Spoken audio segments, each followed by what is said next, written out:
He was an individual that we have been searching for all this week, and fortunately we were able to apprehend him late last night, early this morning, so open to any questions about that. And I know Gil's around as well, if we have anything we need to fill in the gaps. Can you just tell us, just give us a summary of what you know about how he was able to be apprehended and what's transpired since then? Like, I think he had a broken ankle and various other things. Yes. You know. Well, once again, this started at the beginning of the week. Two individuals were shot and killed. A third one was shot, survived his injury within a span of really about 24 hours. So we turned to you, the media, to assist us in the manhunt. We were concerned because, again, multiple people had been shot, and we were concerned that this individual could continue hurting others. And so we're on a manhunt all week long. One of the cases was an HPD case, and so we worked collaboratively with them as well. We were fortunate to receive information on his whereabouts at Gerber Park late last night. Gulf Coast Violent Offenders and our team worked together to pursue that lead, and we were able to successfully arrest him, without much incident. And he was taken into custody, and we're going to be seeing what other charges may be applicable. He was arrested. He was charged with the first murder of his wife, Ms. McWhite, and so we're going to see about possible charges on the second victim as well that was killed as well. Did he try and run or anything? Because we heard he had a hurt ankle. We didn't know if that was sustained trying to get away from you guys. Nothing. He did apparently make a quick movement that during the arrest. And so he did require him to be tased at the scene. He didn't sustain any serious injuries as a result of that. He did apparently have some injuries on his person already. And so, it looked like, the effects of being on the run for more than a week had caught up to him. And so he was cooperative, and there was no further incident after that. So. He made a quick movement that he should have just been a little bit more cautious in following, the officer's commands. But again, at the end, he survived that, obviously, and the other injuries that he already had on his person were those he had sustained throughout the week. And was there like a hand injury too? Or? Yeah, it looked like he had some type of hand injury. We don't know if it was related. It looked like some possible burn injury, and of course he was also one of the allegations was that he had also burned the trailer home where he had been staying at, and so that may be obviously a correlation of that, but that's something that the investigators will try to piece together. Was this, do you know, and you may not, I don't know, if this was a tip of just somebody in the neighborhood who saw a suspicious guy laying there, or was it more specific, like somebody knew it was him and they knew he was there? Does that make sense? Yes, it looked like the tip was specific to this incident, so it was somebody that obviously had information of what had transpired.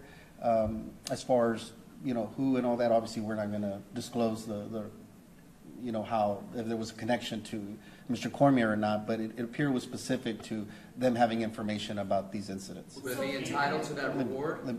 I'm sorry? Will they be entitled to that reward? We'll have to see. Crime Stoppers obviously has been a great partner, and we'll have to see exactly how the tip came in and all of that, as we do with anything, post-investigation.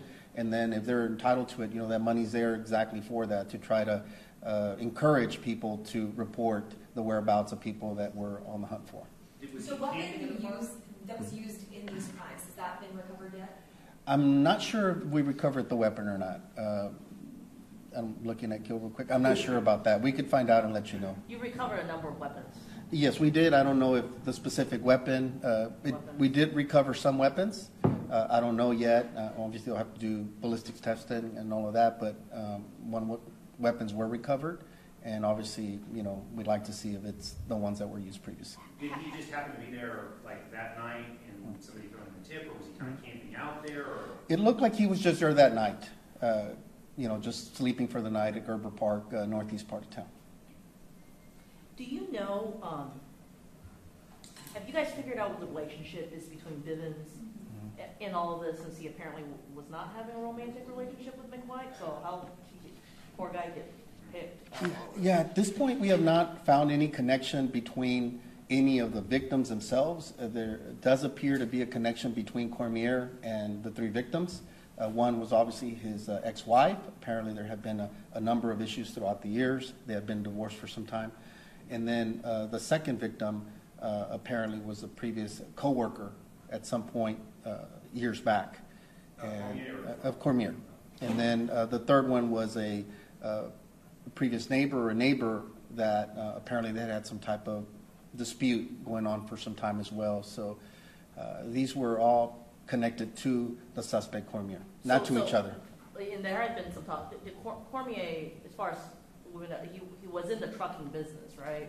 Yeah, correct. So did they all work at Superior Trucking, or were they like some other? I don't know. They met at truck stop. No, it looks like they had worked at one point worked at the same company. I don't know if it was the company where the victim was currently employed, but at some point they worked briefly together and may have had some kind of beef dating back a few years. So he held it for this long time. I'm sorry? So he had this grudge. Apparently held a grudge. Yes. So it's just like a settlement of scores. That's it. I'm just going to settle up with everyone that I feel is wrong with me.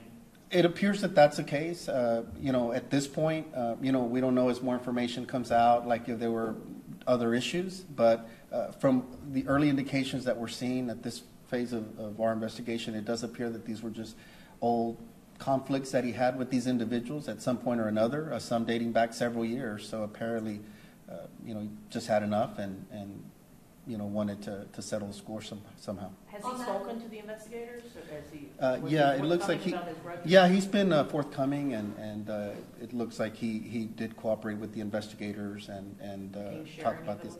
I haven't talked to the investigators about the specifics of what he admitted to or didn't. Is he going through any kind of psychiatric evaluation at this time? They always do whenever they go through our booking process, but nothing, more broader or specific to any other issues that he may have. But everybody that comes through our booking process does go through some type of mental evaluation as a matter of practice.